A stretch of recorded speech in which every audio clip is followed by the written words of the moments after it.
Herkese merhaba. Bu video, ister yürürken ister çalışırken, hatta sadece dalgın dalgın gökyüzüne bakarken bile dinleyebilmeniz için hazırlandı. Sözcüklerim süslenmiş cümlelerden değil, doğrudan kalpten gelen yalın bir dilden oluşacak. Amacım kulağınızı oyalamak değil, zihninizde küçük bir kıvılcım yakmak. Birazdan duyacaklarınız, Epiktetos'un öğretilerinden süzülüp gelen damlalar gibi. Onun kitaplarından, sözlerinden ve bakış açısından ilham alan bir anlatım. Her kelimede, onun yıllar öncesinden gelen ama hala taze duran ruhunu hissedeceksiniz. Epiktetos kimdir diye sorarsanız, uzun bir biyografi yerine şunu bilin yeter. O, bir zamanlar sahibinin darbeleriyle bacağı sakatlanmış bir köleydi. Ama zihni öylesine özgürdü ki, onun düşünceleri karşısında Nis İmparator sessizleşirdi. Çünkü o, hepimizin unuttuğu bir gerçeği fark etmişti. Hayatta kontrol edemeyeceğimiz pek çok şey var. Ama onlara vereceğimiz tepki. İşte orası yalnızca bize ait. Ve unutmayın, iyi bir hayat yaşamak, her şeyi kontrol altına almakla değil, hayatın kendisini anlamakla başlar. Bir gerçeğin üzerine yürüyün. Hayat sandığınız kadar sizin elinizde değil. Kontrolün sizde olduğunu düşünüyorsanız, yanılıyorsunuz. Etrafınızdaki o bitmek bilmeyen karmaşa, trafik, faturalar, sağlık sorunları, hayal kırıklıkları, gündem, geçim derdi. Hiçbiri sizin dizginlerinizin ucunda değil. Ve eğer hala bu dış olaylara öfke besliyorsanız, en değerli hazineniz olan zamanı boşa harcıyorsunuz. Tıpkı yalnızca yağmur yağdığı için bütün gününü zehir eden biri gibi. Epiktetos'un dediği gibi, bazı şeyler elimizdedir, bazıları değil. Ve onun hayatı bu sözün en çarpıcı kanıtıydı. Bir köleydi. Dövüldü, aşağılandı. Ama öyle bir sükunet geliştirdi ki, bugünün en dingin meditasyon hocaları bile onun yanında huzursuzlaşırdı. Gerçek basittir ama serttir. İnsanların sizin hakkınızda ne düşüneceğini, dünyanın adil olup olmayacağını ya da otobüsün zamanında gelip gelmeyeceğini belirleyemezsiniz. Ama kendi düşüncelerinizi, kararlarınızı ve tepkilerinizi yönetebilirsiniz. Küçük görünen ama kökten değiştiren bir farktır bu. Çünkü farkına vardığınızda, hayatınızın yıllardır sizin kontrolünüzde olmayan alanlara müdahale çabasıyla geçtiğini anlarsınız. Kafanızda dönüp duran tartışmalar, beni anlamalı dediğiniz anlar, başkalarını değiştirme çabanız. Hepsi size ait olmayan bir şeye hükmetme isteğinizin yankısıydı. Bu, bir duvarı kapı sanıp başınızı vura vura içeri girmeye çalışmaya benzer. Sonuç, acı ve boşa giden enerji. Trafikte bir aptal önünüze kırdı. Siz öfkeyle bağırdınız, küfrettiniz, kornaya bastınız. Oysa o çoktan yoluna devam etmişti. Belki de radyosunda çalan bir şarkıya gülümseyerek. Sizse mide ağrısıyla eve dönüyorsunuz. Kazancınız ne?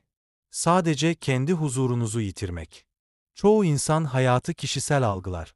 Sanki evren yalnızca ona karşı plan yapıyormuş gibi. Oysa bu bakış açısı, kurban psikolojisinin besinidir. Gerçek şu: değiştirebileceğiniz tek şey sizsiniz. Rüzgarın yönünü belirleyemezsiniz. Ama yelkenlerinizi ayarlayabilirsiniz. Eğer bir şey size dokunuyor ve değiştiremiyorsanız, bağırmak yerine derin bir nefes alın ve yolunuza devam edin. Bu soğukluk değil, boşa enerji harcamaktan daha sıcak bir çözümdür. Bir şeyler ters gidecek, hem de sık sık. O an kendinize sorun: bunu değiştirebilir miyim, yoksa sadece kendimi yıpratıyor muyum? İkinci cevabı aldıysanız, bir adım geri atın. Duygusal enerjinizi gereksiz yere saçmayın, berrak olun. Çünkü çoğu zaman acı, bir seçimdir. Ve ikinci acı gerçek: her şey zihninizde başlar.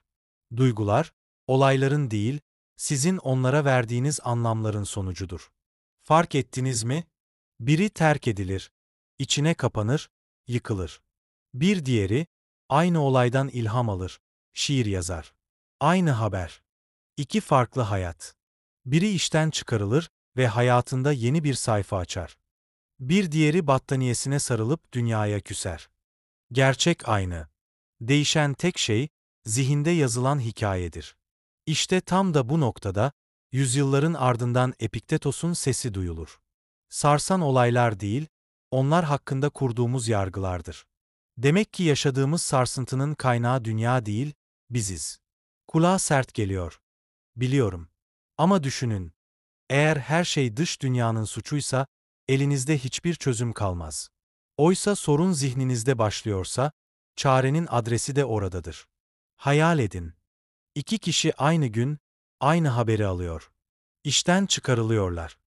Biri öfkeye kapılıyor, kendiyle savaş başlatıyor, hayattan uzaklaşıyor. Diğeri derin bir nefes alıyor ve diyor ki, demek ki buraya kadarmış. Şimdi yeni bir şeye yer açıldı. Dış koşullar aynı. Ama iç tepki. İki hayatı bambaşka yollara savuruyor. Peki ama duygularımızı gerçekten seçebilir miyiz? Diye sorabilirsiniz. Bir şey olur, üzülürsünüz. Otomatik değil mi bu? İşte tam burada durun. İlk his gelir, bu doğaldır. Ama ondan sonra ne yaptığınız, işte orası size aittir. O ilk öfkeyi, korkuyu ya da hüznü besliyor musunuz? Yoksa onun gelip geçmesine izin mi veriyorsunuz? Kızgınsınız, kabul. Ama o kızgınlığı günlerce taşıyıp zihninizde hayali zaferler mi kuruyorsunuz? Yoksa bırakıp geçmesine izin mi veriyorsunuz? Üzüldünüz, bu da doğal. Ama o üzüntüyü sarıp sarmalayıp bir kimliğe mi dönüştürüyorsunuz? Yoksa mesajını alıp yolunuza mı devam ediyorsunuz? Acı, hayatın kaçınılmaz misafiridir. Ama onu drama haline getirmek bizim seçimimizdir. Bir olay sizi zorlayabilir. Evet. Ama onu sonsuz bir duygusal döngüye çeviren sizsiniz. Epiktetos, en zor koşullarda köle olarak yaşadı. Ama iç dünyasında bir imparator kadar özgürdü. Çünkü ne hissedeceğine dair son kararı hep kendisi verdi. Zihninize hakimseniz, kimse sizi aşağı çekemez. Dış dünya kaosla dolu olabilir. Ama içeride bir denge kurduysanız, fırtına sizi deviremez. Asıl mesele budur. Ne yaşandığı değil, sizin içinde neyi büyüttüğünüzdür. Acı geldiğinde sahne size geçer. Bu bir trajedi mi olacak, yoksa bir dönüşüm mü? Seçim sizindir. Ve üçüncü hakikat, duygusal esaretin maskesi, mağdur rolüdür. Bazı insanlar için acı, bir alışkanlık haline gelir. Şikayet etmek, görünmez bir dilenci gibi davranmanın en yaygın yoludur. Farkında olmadan duygusal destek toplamak için acılarını tekrar tekrar anlatırlar. İlgi görürler, onay alırlar. Haklı çıkmanın konforunda kalırlar. Ama Epiktetos'un gözünde bu, insanın kendi zincirini kendi elleriyle örmesidir. Hala dünyanın size adil davranmadığını mı düşünüyorsunuz? O zaman acı gerçek şu. Artık mesele adalet değil. Mesele, sizin büyümeyi reddetmenizdir. Mağduriyet sizi güçlü göstermez. Sadece yerinizde saymanızı sağlar. Çünkü mağdur rolünde asla sorumluluk almak zorunda kalmazsınız.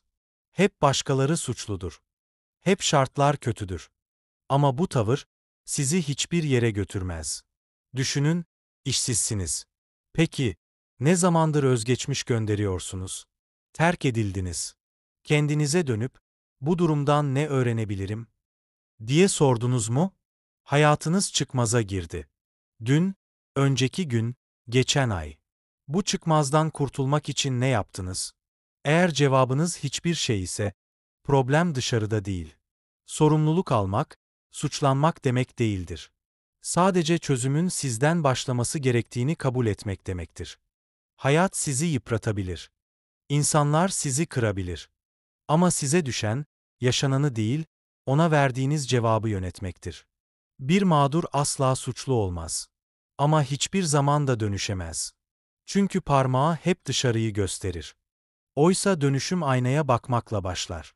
Epiktetos'un dediği gibi, evrenin değişmesini bekleyemezsin. Ama kendini değiştirebilirsin. Her kriz, içe dönmeniz için bir çağrıdır. Bu çağrıyı görmezden geldikçe, aynı döngüde dönüp durursunuz. Kendinize sorun. Hayatımın şu anki halinden kim sorumlu? Eğer cevabınız hala başka insanlar, geçmiş olaylar ya da toplumsa, durun. Çünkü orada büyüme olmaz. Gerçek özgürlük, kendinize şunu söyleyebildiğiniz anda başlar. Şu an ne yapacağım, tamamen bana bağlı. Bu cümle ağır gelir belki. Ama bir o kadar da kurtarıcıdır. Çünkü zinciri siz ördüyseniz, Anahtar da sizin elinizdedir. Ve dördüncü gerçek, özgürlük, disiplinle başlar. Dışarıdan bakıldığında özgürlük, istediğini yemek, istediğini söylemek, canın ne isterse onu yapmak gibi görünür. Ama bu, özgürlük kılığına girmiş bir dağınıklıktır. Aslında özgür olduğunu sanan kişi, çoğu zaman arzularının kölesidir. Anlık tatminin peşinde koşan, uzun vadede hep eksik kalır. Çünkü kendini yönetemeyen, başkasının yönlendirmesine açık hale gelir. Epiktetos'un gözünde özgürlük, kontrolsüzlükle tanımlanmaz. Tam tersine, özdenetimle güçlenir. Eğer her dürtünüzün peşinden koşuyorsanız, hangi kararı gerçekten siz verdiniz? Aç hissettiniz, hemen yediniz. Üşendiniz, vazgeçtiniz. Canınız sıkıldı, saatlerce ekrana gömüldünüz. Tüm bu tepkilerin ortak noktası nedir? Hepsi dıştan içe doğru bir yön taşır. Oysa içten gelen bir yön, sizi yukarı çeker. Gerçek olgunluk, kendi isteklerini yönetebilmektir. Disiplin, kendinize verdiğiniz söze sadık kalmaktır. Kimse sizi izlemiyorken bile doğru olanı yapmaktır. Sabah kalkmanız gerekiyorsa bahane üretmeden kalkmaktır. Çalışmanız gerekiyorsa ilham beklemeden harekete geçmektir. Çünkü kimliğiniz, söylediklerinizle değil, tekrar ettiğiniz davranışlarla oluşur. Kendini disipline eden biri, dürtülerinin kölesi olmaktan çıkar. Seçim hakkını geri kazanır. Canı ne isterse onu yapan biri özgür görünebilir. Ama aslında, her arzunun yönlendirdiği biri sadece sürüklenir. Oysa siz, tepki veren değil, yön belirleyen biri olabilirsiniz. Her dürtüye boyun eğmek yerine, hangisinin size yakıştığına karar veren biri. Unutmayın, disiplin, ceza değildir. Disiplin, özgürlüğün bir biçimidir. En zor zamanlarda bile kendinize, ben kendimden vazgeçmiyorum demenin yoludur. İçinizdeki o sesi tanıyorsunuz, bugünlük boş ver. Ama siz o sesi duyduğunuzda ona teslim olmazsanız, işte o zaman kontrolü yeniden kazanırsınız. Ve işte o noktada, gerçekten özgür bir insan olmaya başlarsınız. Bu bölümü Epiktetos'un şu sözüyle bitirelim. Kendine hükmedemeyen biri, özgür olduğunu nasıl iddia edebilir? Bu soruya her gün vereceğiniz cevap, kim olduğunuzu belirler. Ve beşinci gerçek, hayat size hiçbir şey vaat etmiyor. Ve bu harika bir şey. Çaba gösterdiğinizde bir ödül almayı beklersiniz. Değil mi? İyi bir insan olun. Dürüst davranın. Çalışın. Fedakarlık yapın. Ve evrenin, tüm bunları görüp sizi ödüllendirmesini umut edin. Ama gerçek şu, evrenin böyle bir planı yok. Hayat, kimin iyi olduğuyla ya da ne kadar uğraştığınızla ilgilenmez. O sadece olur. Ve sizin beklentilerinize göre şekillenmez. Marcus Aurelius'un döneminde de hayat bugünkünden farklı değildi. İmparator olmasına rağmen ihanete uğradı. Acılar yaşadı, sevdiklerini kaybetti. Ve sonunda şunu anladı. Hayatın adaletle bir bağı yok. Varlığını sizin sisteminize göre kurmadı. Eğer hala evrensel bir karşılık bekliyorsanız, sadece hayal kırıklığı biriktirirsiniz. İnsanlar hala soruyor. Neden kötü şeyler iyi insanların başına geliyor? Cevap basit. Çünkü iyilik bir kalkan değildir. Doğru olmak, başınıza güzelliklerin yağacağına dair bir garanti vermez. Hayat, örnek davranışlarınız için sizi ödüllendirmek zorunda hissetmez. Ve işin güzelliği tam da burada başlar. Bu gerçekle yüzleştiğinizde, kendinizi sonsuz bir beklenti zincirinden kurtarırsınız. Artık hayat size borçlu değildir. Ve siz de kimseye yaranmak zorunda kalmazsınız. Ne bir takdir beklemek zorundasınız, ne de bir mutlu son hayali kurmak. Her şey, sizin yaptıklarınız ve onları nasıl taşıdığınızla ilgilidir. İyi biri olun, çünkü bu sizin karakterinizdir. Sadık olun, çünkü vicdanınızda huzur bulmak istersiniz. Elinizden gelenin en iyisini yapın, karşılığını alacağınız için değil. Çünkü bu sizin ölçünüzdür. Birçok insan, hayatı bir anlaşma sanıyor. Ben şunu yaparsam, evren de bana bunu verir. Ama evren bu pazarlıkların ortağı olmaz. O sadece işler. Ve siz, bu süreçte kim olduğunuzu ve hangi tavırla yürüdüğünüzü seçersiniz. Unutmayın, beklenti ne kadar büyükse hayal kırıklığı o kadar derin olur. O yüzden şu soruyu bırakın. Neden bunlar benim başıma geldi? Onun yerine sorun. Bu yaşadıklarımı nasıl taşıyacağım? Çünkü sizi güçlü yapan, yaşadıklarınız değil, onlara verdiğiniz cevaptır. Artık beklemeyi bırakın. Kolları sıvayın ve yürümeye başlayın. Kimse size bir şey sunmayacak.